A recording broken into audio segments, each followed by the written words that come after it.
Olá pessoal, tudo bom? Mais um artigo aqui sobre a ponte mildural, essa estrutura tão nobre que ajuda a estabilizar a dura mater, que é a carapaça que envolve a medula, numa região bem alta, entre C0, C1 e C2 e C3 também, tá? E esta estrutura ela ajuda a estruturar a região, certo? No podcast está interessante falando sobre uma analogia que eu nunca tinha visto falar, que seria sobre o paraquedas, como os vários formas de tensionamento das cordoalhas ajudam a estruturar a descida do nosso bravo guerreiro. Né? Então, a ponte mildural é a fonte de grande parte dos meus estudos e eu adoro esta região e sejam bem-vindos a estudar esse tema maravilhoso, beleza? Grande abraço, bons estudos, valeu! A gente sabe que a junção entre a cabeça e o pescoço é uma das áreas mais complexas do corpo humano, né? É um emaranhado de músculos, ligamentos, nervos vitais. Mas e se bem ali existisse uma estrutura escondida? Uma conexão direta, recém-descoberta, que pode ser a chave para a gente entender até mesmo dores de cabeça crônicas. Vamos investigar isso mais a fundo. Ok, vamos mergulhar nisso. A pergunta central que guia tudo é esta: o que é que conecta, secretamente, os músculos mais profundos do pescoço direto na cobertura protetora da medula espinhal? É isso mesmo, uma ponte física entre o músculo e o sistema nervoso central. Por que isso existe? É exatamente isso que a gente vai desvendar. Para começar essa jornada, a gente precisa se localizar. Estamos falando da região suboccipital. Sabe onde é? É aquela área bem na base do crânio. É uma arquitetura anatômica incrivelmente densa e que é fundamental para cada movimento que a gente faz com a cabeça. E a grande protagonista da nossa história é a dura mater espinhal. Pense nela como se fosse uma capa protetora, sabe? Extremamente resistente que envolve e blinda todo o nosso sistema nervoso central. Ele é basicamente a última linha de defesa antes de chegar na medula espinhal. E essa imagem ilustra muito bem onde ela fica. Dá para ver aqui as vértebras de cima do pescoço e ali dentro, destacado em azul, está o tubo da dura mater. É exatamente aí, nesse espaço super crítico, que a nossa conexão misteriosa está. Agora, vamos voltar um pouquinho no tempo, lá para a descoberta que deu o pontapé inicial em todo esse campo de pesquisa. Foi o primeiro indício de que tinha algo a mais acontecendo nessa região. Pois é. Tudo começou em 1995, com uma observação que pegou todo mundo de surpresa, feita por pesquisadores como o Heck. Eles acharam um feixe de tecido que ligava diretamente um músculo bem pequeno na base do crânio, o tal do RCP-Mi, à dura mater. E o nome faz todo sentido. Mil de músculo e dural de dura mater. Pronto, nascia ali a ponte mildural. No começo, a imagem que se tinha era bem simples. Uma única ponte, quase como se fosse uma passarela, ligando um músculo a essa membrana protetora. Parecia só uma curiosidade anatômica. Mal sabiam eles que a história estava só começando.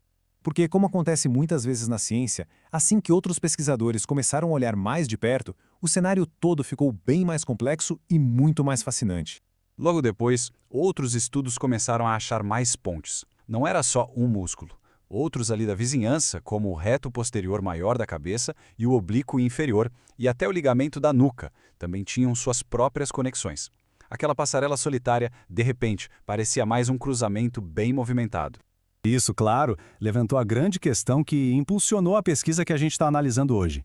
Afinal, eram várias pontes separadas, independentes, talvez até redundantes? Ou será que todas essas conexões estavam, na verdade, trabalhando juntas como parte de uma única e sofisticada estrutura? Então vamos avançar para a grande revelação e ver como as novas tecnologias de visualização finalmente resolveram esse quebra-cabeça. Elas pintaram um quadro muito mais integrado do que se imaginava. Mas antes de mergulhar de cabeça nos modelos 3D, é super importante ver de onde eles vêm. À esquerda, a gente tem um corte de tecido real, à direita, um mapeamento anatômico dele. É a partir dessa análise super meticulosa que os modelos são construídos. Isso garante que o que a gente vê é uma representação fiel da realidade. Agora, o que é realmente interessante aqui é a primeira grande pista. Repare como as fibras de músculos diferentes, aqui em roxo e verde, não seguem caminhos separados. Elas convergem e, o mais importante, elas se fundem antes de chegar na dura mater. Elas se tornam uma coisa só. Ou seja, o ponto crucial é esse. Não são pontes separadas. Os pesquisadores propuseram um novo termo para descrever essa realidade, o complexo da ponte miodural. Não é uma coleção de passarelas, e sim uma rede integrada, uma única unidade funcional. E essa imagem aqui ilustra o conceito de um jeito brilhante. Pensa comigo, se a descoberta original era uma passarela, o que a gente tem aqui é um complexo trevo rodoviário. Ele não só conecta um ponto a outro, ele gerencia o tráfego, ou seja, as forças de tensão que vêm de várias direções e direciona tudo isso de forma integrada para a Dura Mater. A conclusão do artigo científico é bem clara, não deixa dúvidas. Os autores afirmam que todas essas conexões de diferentes músculos formam uma única unidade, tanto estrutural quanto funcional. Essa mudança de ponte para complexo é fundamental para a gente entender a verdadeira função disso tudo. Certo, então descobrimos uma nova estrutura anatômica. Legal. Mas, na prática, por que isso importa? Vamos ver agora como essa descoberta se conecta a funções vitais do nosso corpo e a problemas de saúde bem comuns. E olha, as implicações aqui são enormes. Existe a especulação de que este complexo seja vital para a propriocepção, que é o nosso senso de onde a cabeça está no espaço, que ajude na circulação do líquido cefalorraquidiano, e o ponto mais crítico, uma disfunção nesse sistema pode ser uma das causas por trás das dores de cabeça do tipo tensional que afetam milhões de pessoas. E ele está sempre em ação. Quando a gente move a cabeça para frente e para trás, um conjunto de músculos do complexo atua na Dura Mater.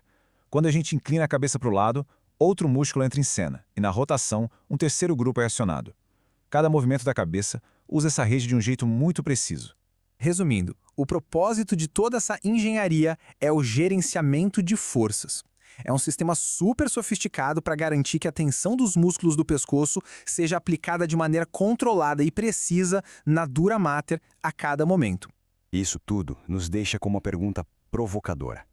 Se uma falha nessa estrada anatômica pode causar dor, será que entender ela melhor pode ser a chave para novos tratamentos? Terapias e exercícios focados nesse complexo poderiam ser o caminho para aliviar a dor crônica de milhões? O mapa dessa região oculta está finalmente ficando mais claro.